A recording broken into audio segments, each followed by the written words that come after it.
Këto shënime dua t'i nis me një reflektim parathënës lidhur me disa simptoma të cilat më shqetësojnë dhe duhet të shqetësojnë çdo që është interesuar që gjërat të shkojnë më mirë në Shqipëri, jo të shkojnë më keq.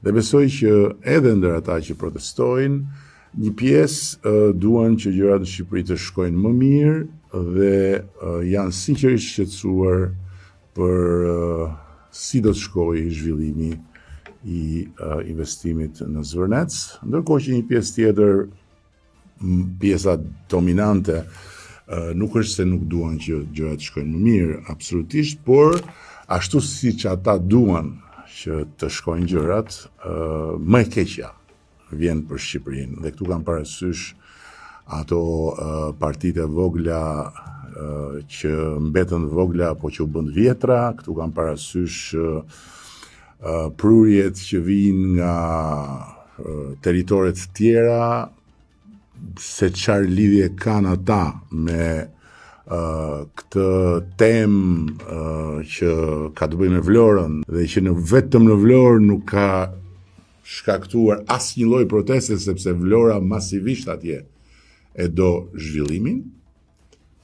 Kjo është një pikpyetje të cilës unë nuk dua t'ja jap përgjigjen, por do ta lë pikpyetje. Dhe duke shkuar në Vlorë, dua të ndalem tek një simptom shumë problematike, e cila po forcohet dita ditës. Anullimet e rezervimeve për sezonin nga turistët e huaj.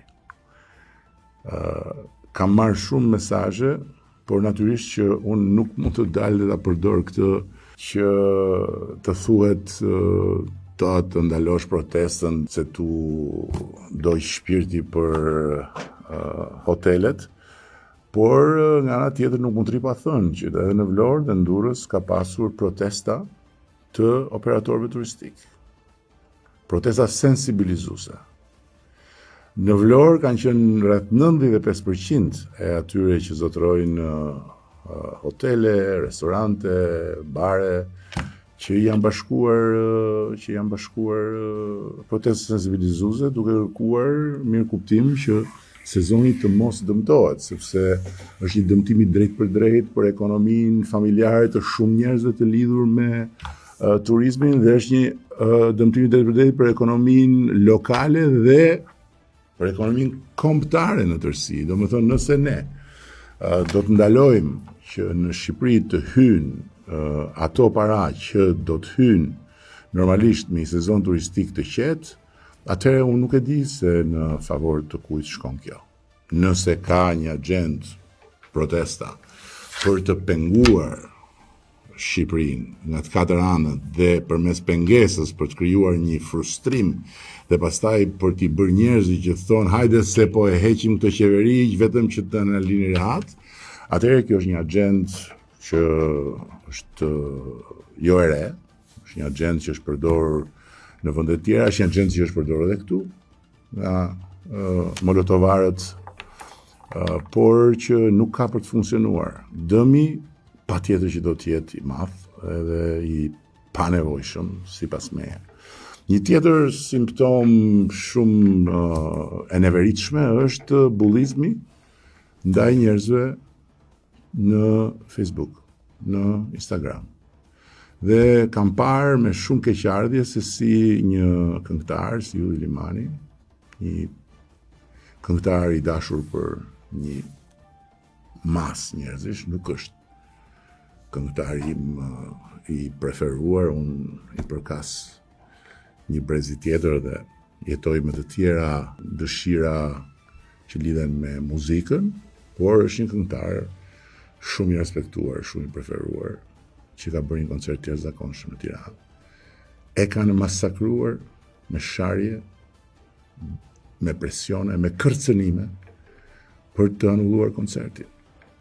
Dhe për të mos u dhënë njerëzve kënaqësinë që të kenë një moment të bukur muzike, sepse njerëzit do të fokusohen tek protesta.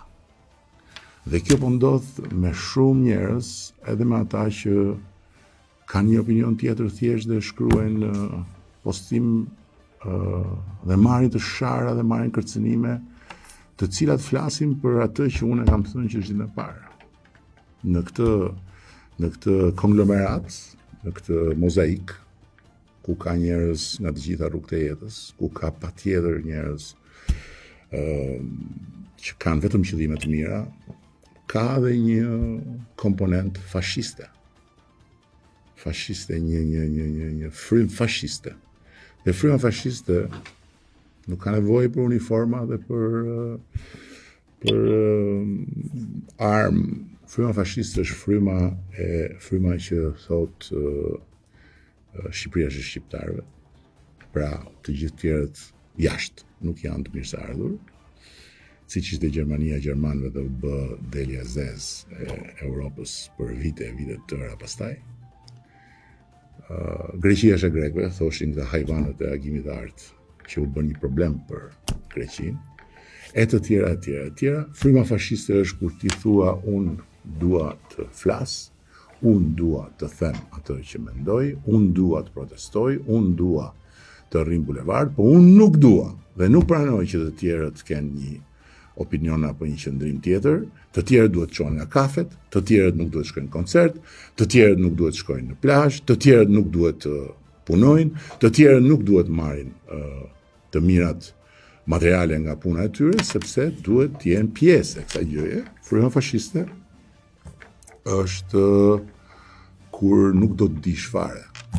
Dhe patjetër që kjo është një komponente shumë e rrezikshme e protestës. Por këto simptoma lidhen drejt për drejt me dy gjëra që janë të panegociueshme për një shoqëri demokratike dhe për shoqërinë shqiptare dhe për vendin.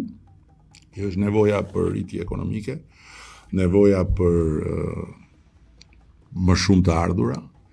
Dhe turizmi është një burim kaq i madh dhe kaq i rëndësishëm dhe këtë vit parashikohet të jetë një sezon më i suksesshëm ndonjëherë, por nëse kjo situatë do të vazhdojë dhe nëse anullimet do të vazhdojnë, ky nuk do të jetë një sezon i suksesshëm, ky do jetë një sezon i sabotuar nga vetë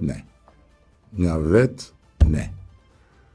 Një gjë e paimagjinueshme, por që faktikisht mund të ndodhi dhe simptomat janë. Dhe tjetra është e patolerueshme që një grup njerëzish, që një forcë njerëzish, që një parti apo një konglomerat partish, apo që nuk e di quani si doni, të imponohet pjesës tjetër duke i thënë që o do mendosh kështu si unë, o unë do të të sakatoj, do të të bullizoj, do të të kërcënoj.